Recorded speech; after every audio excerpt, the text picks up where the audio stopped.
কি রে, সেই তখন থেকে ডাকছি শুনতে পাচ্ছিনি? মন খারাপ করে বসে আছিস, কি হয়েছে? তোমার কথাই ঠিক ছিল আব্বা, আমি অনেক বড় ভুল করে ফেলেছি। কেন, কি হয়েছে? মহাজন আমার টাকা মেরে দিয়ে চলে গেছে, আমি পাওনাদের টাকা দিতে পারছি না। তুই না অ্যাকাউন্টে যে টাকা রেখেছিলাম, ও আর ওর মা বলছে নাকি সেই টাকা দেবে না, ওটা নাকি ওর ভবিষ্যৎ। আমি এখন কি করবো? এতগুলো টাকা আমি কোথায় পাবো? কেন দেবে না? ওগুলো তো তোর টাকা।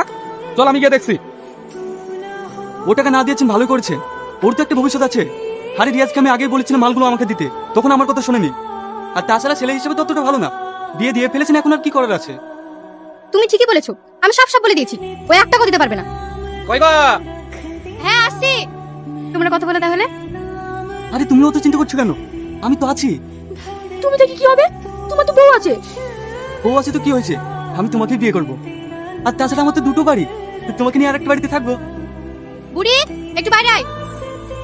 আবার আপনারা এসব কি শুনছি মা? তোমার স্বামী এখন বিপদে পড়েছে, এখন তো তোমাকেই ওর পাশে থাকতে হবে। তোমার অ্যাকাউন্টে বলে টাকা রেখেছে, তুমি নাকি দেবো না বলিস? ঠিকই বলেছি, আমি কোনো টাকা পয়সা দিতে পারবো না। ও টাকা তোমার মানে ওই ইনকাম করে তোমার অ্যাকাউন্টে রেখেছে, আর ওই টাকা তোমার হয়ে গেল? হ্যাঁ আমার টাকা, আমি দিতে পারবো না, ব্যাস। আমি আপনার ছেলের সঙ্গে সংসার করতে চাই না। সংসার করতে চাও না মানে? হ্যাঁ, আমি আর তোমার ভাত খাবো না। তোমার কি মাথা খারাপ হয়ে গেছে? তোমার দুটো বাচ্চা আছে, আর কি এসব আবার তোল বকছো? ও তোমার বাচ্চা, তুমি নিয়ে চলে যাও, আমি তোমার ভাত খাবো না।